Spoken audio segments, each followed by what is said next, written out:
नमस्कार दोस्तों, कैसे हैं आप सब। उम्मीद करता हूं सब बढ़िया होंगे। सो फ्रेंड्स, इन्वेस्टो प्राइड के एक और नई एपिसोड में आप सभी का स्वागत है। और आज के इस वीडियो में हम लोग बात करने वाले हैं कि जो मार्केट यानी कि जो इंडियन स्टॉक मार्केट है, इसमें काफी तगड़ी गिरावट जो आ रही है, ईरान, इजराइल और अमेरिका का जो संयुक्त वार चल रहा है, उसकी वजह से जो गिरावट आई है इंडियन स्टॉक मार्केट में, इस गिरावट में आपको एग्जैक्टली करना क्या चाहिए। अगर आप एक एग्जिस्टिंग इन्वेस्टर है म्यूचुअल फंड्स में, तो आपका एक्शन पॉइंट क्या होना चाहिए। अभी आपको अपना जो इन्वेस्टमेंट है उससे एग्जिट कर जाना चाहिए, या फिर आपके पास अगर एक्स्ट्रा पैसे पड़ा हुआ है तो उसको आप अभी इन्वेस्ट करें या फिर ना करें। तो ये कुछ क्वेश्चन हैं जिनको मैं आंसर करने वाला हूं आज के इस वीडियो में। और अगर आपको इन्वेस्ट करना है इन दैट केस, वो 3 म्यूचुअल फंड्स कौन कौन से होने वाले हैं जिसमें आप लमसम कर सकते हैं इस फॉलिंग मार्केट में, सो दैट आने वाले टाइम में आपका जो प्रॉफिट है ये ज्यादा से ज्यादा बन के आ सके।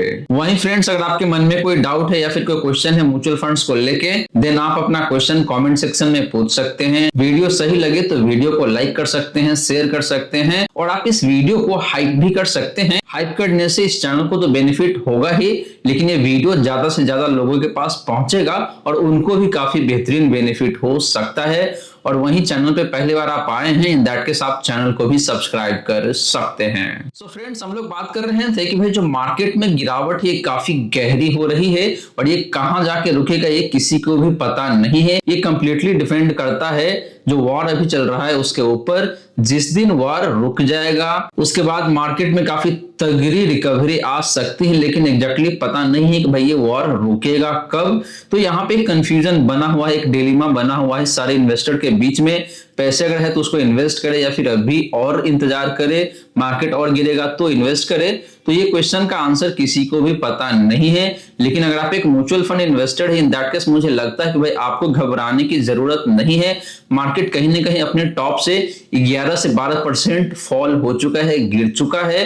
अभी अगर आप अपना एसआईपी स्टॉप करते हैं तो आपके लिए ही घाटा होगा, आपको नुकसानदेह हो सकता है आने वाले टाइम में। तो आपको अपना एसआईपी तो बिल्कुल भी नहीं रोकना चाहिए। वहीं अगर आप लमसम के माध्यम से इस फॉलिंग मार्केट में फायदा उठाना चाहते हैं इन्वेस्ट करके, तो मुझे लगता है कि आप टुकड़ों में इन्वेस्ट कर सकते हैं। फॉर एग्जांपल, अगर आपके पास 1 लाख रुपए इन्वेस्ट करने का, तो 50,000 आप अभी इन्वेस्ट कर सकते हैं और 50,000 को होल्ड करके रख सकते हैं और देखें कि जब मार्केट और फर्दर गिरता है तो वहां पे जाके आप इन्वेस्ट कर सकते हैं। तो इस तरीके से आप इस फॉलिंग मार्केट का फायदा उठा सकते हैं। और ऐसा करने से आने वाले टाइम में आपका जो एवरेज कॉस्ट ऑफ परचेज है वो लोअर साइड में रहेगा, और मार्केट जब ऊपर की तरफ आएगी तो आपका जो प्रॉफिट है ये मैक्सिमाइज हो पाएगा। बट गाइस, यहाँ पे क्वेश्चन ये आता है कि भाई अगर आपको लमसम के माध्यम से इन्वेस्ट करना है तो कौन कौन से म्यूचुअल फंड्स है जिसमें आपको इन्वेस्ट करना चाहिए इस फॉलिंग मार्केट में। तो मैं आपको आगे चल के बताने वाला हूँ 3 ऐसे म्यूचुअल फंड्स जो कि flexi cap, mid cap and small cap category से बिलोंग करता है, और ये तीनों ही फंड्स लमसम इन्वेस्टमेंट के लिए अभी काफी बेहतरीन साबित हो सकता है। तो चलिए फ्रेंड्स, सबसे पहले बात करते हैं फ्लेक्सी कैप कैटेगरी का और देखते हैं कि भाई कौन सा फंड है फ्लेक्सी कैप कैटेगरी का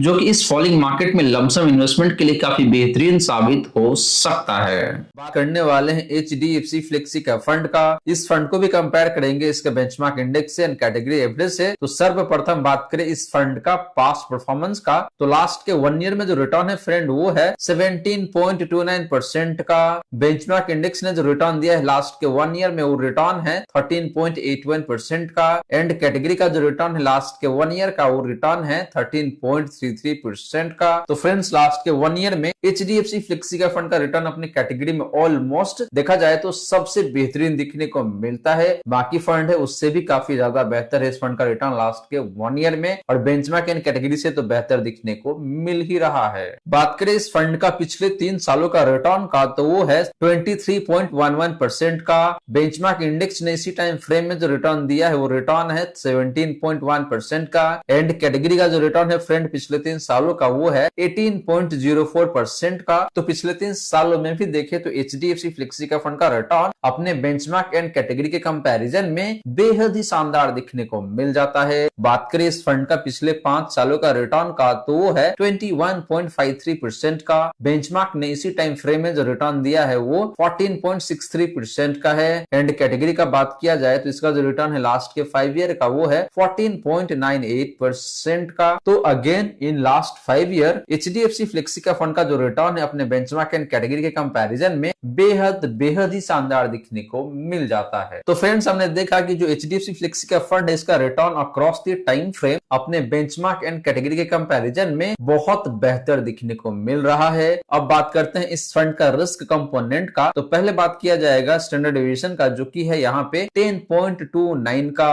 और कैटेगरी का जो स्टैंडर्ड डेविएशन है फ्रेंड वो 12.79 का है। तो इस फंड का स्टैंडर्ड डेविएशन भी देखें तो काफी लोअर साइड में है, यानी कि इस फंड का जो रिटर्न है ये काफी कम वोलेटाइल रहता है with respect to category average, यानी कि कैटेगरी एवरेज के कंपैरिजन में इसका रिटर्न काफी कम वोलेटाइल रहता है। तो इस फंड से भी आप going forward consistent return expect कर सकते हैं। बात करें इस फंड का शार्पे रेशियो का तो वो है 1.44 का, कैटेगरी का शार्पे रेशियो है 0.86 का। तो फ्रेंड्स शार्पे रेशियो भी देखें तो बेहद ही शानदार दिखने को मिल रहा है, यानी कि इस फंड का जो रिस्क एडजस्टेड रिटर्न है ये भी काफी बेहतरीन रहता है। एंड लास्टली बात करें इस फंड का अल्फा का तो वो है 7% के करीब में, एंड कैटेगरी का जो अल्फा है फ्रेंड वो लगभग 1.5% के आसपास में है। तो अल्फा भी बेहद शानदार है, यानी कि पिछले 3 सालों के टाइम फ्रेम में इस फंड ने अपने बेंचमार्क इंडेक्स को लगभग 7% एनुअली के हिसाब से बीट किया है, जो कि अपने आप में काफी बेहतरीन नंबर कह सकते हैं आप। तो फ्रेंड्स एचडीएफसी फ्लेक्सी का फंड का भी देखें तो परफॉर्मेंस काफी शानदार है, एंड इस फंड का जो रिस्क कंपोनेंट है ये भी काफी बेहतरीन दिखने को मिल रहा है। तो ये फंड भी रिस्क कम कैरी करता है अपने कैटेगरी में, लेकिन आपको रिटर्न ज्यादा बेहतर जनरेट करके देता है। और फ्रेंड्स जो 2 फंड्स हमने बात किया है दोनों ही अपने अपने कैटेगरी में 5 स्टार रेटेड म्यूचुअल फंड है। तो इसका रिटर्न या फिर कह लीजिए हर एक पैरामीटर पे ये दोनों फंड्स अपनी कैटेगरी में सबसे बेहतरीन रहता है। अब चलिए बात करते हैं एक ऐसे ही मिड कैप फंड के बारे में जो again 5 star rated mutual fund है और रिटर्न प्लस रिस्क कंपोनेंट दोनों ही अपनी कैटेगरी में सबसे बेहतरीन दिखने को मिलता है। बात करें मिड कैप फंड का तो हम लोग बात करने वाले हैं अगेन एचडीएफसी से ही, एचडीएफसी मिड कैप फंड का। इस फंड को भी कंपेयर करेंगे इसका बेंचमार्क इंडेक्स से, कैटेगरी एवरेज से। तो पहले बात करते हैं रिटर्न का, यानी कि पास्ट परफॉर्मेंस का। तो एचडीएफसी मिड कैप फंड का जो रिटर्न है लास्ट के 1 ईयर का वो 20.56% का है। बेंचमार्क इंडेक्स ने जो रिटर्न दिया है लास्ट के 1 ईयर में वो 16.2% का है, एंड कैटेगरी का जो रिटर्न है लास्ट के 1 ईयर का दैट रिटर्न इज 17.25%। लास्ट के 1 ईयर में देखिए तो एचडीएफसी मिड कैप फंड का रिटर्न अपने बेंचमार्क एंड कैटेगरी से बहुत ज्यादा बेहतर दिखने को मिल रहा है। बात करें इस फंड का पिछले 3 सालों का रिटर्न का तो वो है 26.56% का। बेंचमार्क ने इसी टाइम फ्रेम में जो रिटर्न दिया है वो रिटर्न है 23.26% का, एंड कैटेगरी की बात करें तो इसका जो रिटर्न है लास्ट के 3 ईयर का वो है 23% का। तो again in last 3 year HDFC mid cap fund का जो रिटर्न है ये अपनी कैटेगरी एंड बेंचमार्क के कंपैरिजन में ज्यादा ही बेहतर दिखने को मिल रहा है। बात करें इस फंड का पिछले 5 सालों का रिटर्न का तो वो है 24.3% का। बेंचमार्क ने इसी टाइम फ्रेम में जो रिटर्न दिया है फ्रेंड वो 20.92%, ऑलमोस्ट 21% का रिटर्न है, एंड कैटेगरी का जो रिटर्न है लास्ट के 5 ईयर का वो 20.47% का है। तो again in last 5 year HDFC mid cap fund का जो रिटर्न है अपने बेंचमार्क एंड कैटेगरी से ज्यादा ही बेहतर दिखने को मिल रहा है। तो friends performance across the time frame इस फंड का भी काफी बेहतरीन है। वहीं फ्रेंड्स बात करें इस फंड का रिस्क रेशियोज का तो पहले बात करते हैं स्टैंडर्ड डेविएशन का, जो कि है 13.88 का। कैटेगरी का स्टैंडर्ड डेविएशन है 15.7% का, यानी कि इस फंड का भी रिटर्न अपनी कैटेगरी से कम वोलेटाइल रहता है। इट मींस कि आप इस फंड से भी एक्सपेक्ट कर सकते हैं कि गोइंग फॉरवर्ड आपको कंसिस्टेंट रिटर्न बना के दे सके in comparison with category average. बात करें इस फंड का शार्पे रेशियो का तो वो है 1.31 का। कैटेगरी का शार्पे रेशियो है 0.97 का, यानी कि इस फंड का भी रिस्क एडजस्टेड रिटर्न ज्यादा बेहतर रहता है अपनी कैटेगरी के कंपैरिजन में। एंड लास्टली बात करें इस फंड का अल्फा का, जो कि है 5% का, यानी कि इस फंड ने पिछले 3 सालों में अपने बेंचमार्क इंडेक्स को 5% पर एनम के हिसाब से बीट किया हुआ है, एंड कैटेगरी का जो अल्फा है फ्रेंड वो 0.5% का है। तो अल्फा देखे तो अपनी कैटेगरी से बहुत बहुत बहुत बेहतर दिखने को मिल रहा है एचडीएफसी मिड कैप फंड का। तो friends similar to previous 2 mutual funds HDFC mid cap fund की भी बात करें तो इसका परफॉर्मेंस भी काफी शानदार है अपने कैटेगरी में, एंड रिस्क कंपोनेंट भी देखे तो काफी बेहतरीन दिखने को मिल रहा है, यानी कि ये फंड भी रिस्क कम लेता है एंड आपको रिटर्न ज्यादा बेहतर जनरेट करके दे पाता है। तो गिरते हुए बाजार में लमसम इन्वेस्टमेंट के लिए ये भी एक परफेक्ट कैंडिडेट बन सकता है। अब चलिए बात करते हैं एक ऐसे ही स्मॉल कैप फंड के बारे में, जो कि अगेन एक 5 स्टार रेटेड म्यूचुअल फंड है, and across the time frame return काफी जबरदस्त दिखने को मिलता है, हालांकि थोड़ा सा हाई रिस्की जरूर हो सकता है। बात करें स्मॉल कैप फंड का, तो हम लोग बात करने वाले हैं वन एंड ओनली बंधन स्मॉल कैप फंड का। इस फंड को भी कंपेयर करेंगे इसके बेंचमार्क इंडेक्स से एंड कैटेगरी एवरेज से। तो सर्वप्रथम हम बात करते हैं पास्ट परफॉर्मेंस का, यानी कि हिस्टोरिकल रिटर्न का। तो इस फंड का जो रिटर्न है लास्ट के 1 ईयर का वो है 15.16% का। बेंचमार्क इंडेक्स ने जो रिटर्न दिया है लास्ट के 1 ईयर का वो है 7.58% का। एंड कैटेगरी का जो रिटर्न है फ्रेंड लास्ट के 1 ईयर का वो है 9.99%, यानी कि ऑलमोस्ट 10% का रिटर्न कैटेगरी का लास्ट के 1 ईयर में। तो बंधन स्मॉल कैप फंड का जो रिटर्न है अपने बेंचमार्क एंड कैटेगरी दोनों के कंपैरिजन में लास्ट के 1 ईयर में काफी ज्यादा बेहतर दिखने को मिलता है। बात करें इस फंड का पिछले 3 सालों का रिटर्न का, तो वो है 31.8% का, लगभग 32% के आसपास का रिटर्न है। बेंचमार्क ने जो रिटर्न दिया है इसी टाइम फ्रेम में वो है लगभग 20% का। एंड कैटेगरी का जो रिटर्न है पिछले 3 सालों का वो है लगभग 21% का। तो फ्रेंड्स पिछले 3 सालों में भी देखें तो बंधन स्मॉल कैप फंड का रिटर्न अपने बेंचमार्क एंड कैटेगरी से बहुत ज्यादा बेहतर दिखने को मिल रहा है। बात करें इस फंड का पिछले 5 सालों का रिटर्न का, तो वो है 25.55% का। बेंचमार्क ने इसी टाइम फ्रेम में जो रिटर्न दिया है वो 19.41% का है। एंड कैटेगरी का जो रिटर्न है लास्ट के 5 ईयर का वो है 21.59% का। तो friends again in last 5 year बंधन स्मॉल कैप फंड का रिटर्न अपने बेंचमार्क एंड कैटेगरी से बहुत ज्यादा बेहतर दिखने को मिल रहा है। तो परफॉर्मेंस के मामले में देखें तो अक्रॉस द टाइम फ्रेम बंधन स्मॉल कैप फंड का रिटर्न अपने बेंचमार्क एंड कैटेगरी एवरेज से काफी ज्यादा बेहतर दिखने को मिल रहा है। वहीं बात करें इस फंड का रिस्क रेशियोज का, तो पहले बात करेंगे हम लोग इस फंड का स्टैंडर्ड डेविएशन का, जो कि है 18.29 का, जो कि थोड़ा सा हाईयर साइड में जरूर दिखने को मिल रहा है। कैटेगरी का स्टैंडर्ड डेविएशन की बात करें तो वो है 17.65% का, यानी कि बंधन स्मॉल कैप फंड का स्टैंडर्ड डेविएशन ज्यादा है। और इसका मतलब साफ साफ यही है कि भाई इस फंड का रिटर्न थोड़ा सा ज्यादा वोलेटाइल रहता है in comparison with category average. बात करें इस फंड का साप रेशियो का, जो कि है 1.22 का, कैटेगरी का साप रेशियो है 0.76 का। तो इस फंड का साप रेशियो ज्यादा बेहतर है, यानी कि इस फंड का रिस्क एडजस्टेड रिटर्न ज्यादा बेहतर रहता है अपनी कैटेगरी से।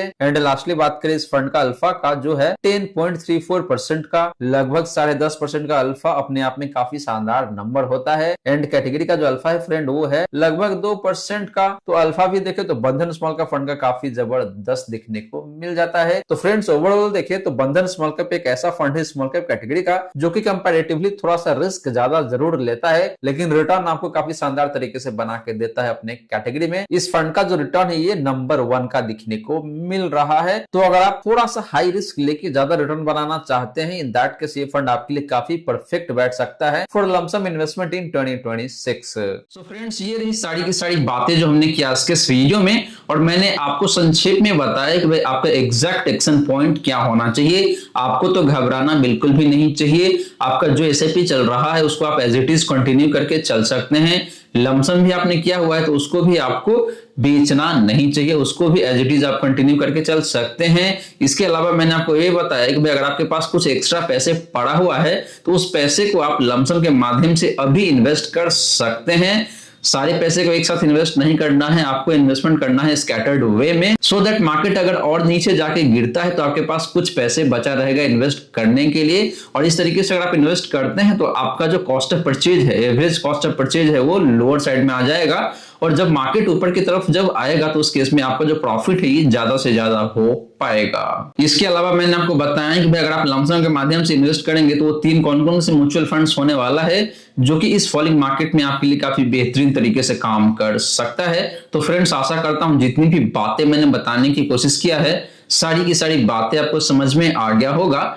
मन में अगर कोई डाउट है या फिर कोई क्वेश्चन है then you can ask your question in comment section. Video सही लगा हो तो वीडियो को लाइक कर सकते हैं, शेयर कर सकते हैं और आप इस वीडियो को हाइप भी कर सकते हैं। एंड अगर आप इस चैनल पे पहली बार आए हैं इन दैट केस आप इस चैनल को भी सब्सक्राइब करके चल सकते हैं। So friends thank you so much for watching this video. मिलते हैं नेक्स्ट वीडियो में। जय हिंद, जय भारत।